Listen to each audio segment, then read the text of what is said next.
shigo.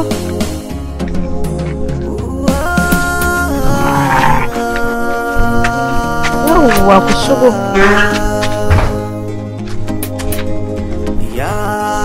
Shigo. Je ka ɗaure shi a jikin dish ɗin can.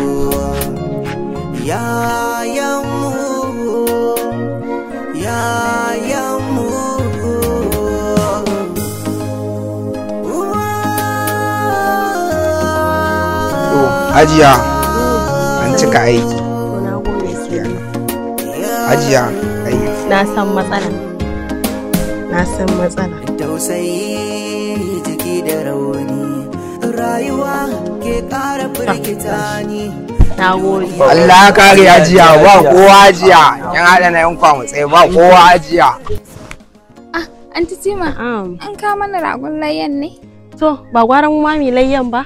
Shi ne na kawo mana rago wasu ko heresi da bera in ana yi. Gaskiya Anti Tima na yi farin ciki sosai. Allah ko kanwata, ai haka ake so. Yaya baka ga abin alkhairi ba ne? To, kanwana, wani abin alkhairi kuma? Yanzu tsaya, yanzu kin tabbatar da cewa wannan da kuɗin halatta siyo ragon nan? Bari fa ki sani, ita layyan karan kanta tana so a yi ta da kuɗi mai kyau ne, ba wai kuɗin haram ba. Kin ji ko? Amma da yaya ba ga dai shan kawo mana ragon layyan ba kuma za mu yi layyan mu ci nama? Dakata Halima, ke yarinya ce. A duk lokacin da yaro ko ƙannenmu ko 'yan uwanmu suka kawo wani abu da bai dace ba, ya kamata a bincika a gani daga ina suka kawo wannan abu, ba wai mu zira musu ido mu bar su ba. Gaskiya ne yaya, to Allah ya sa mu dace. Allah ya shirya duk masu irin hali na anti.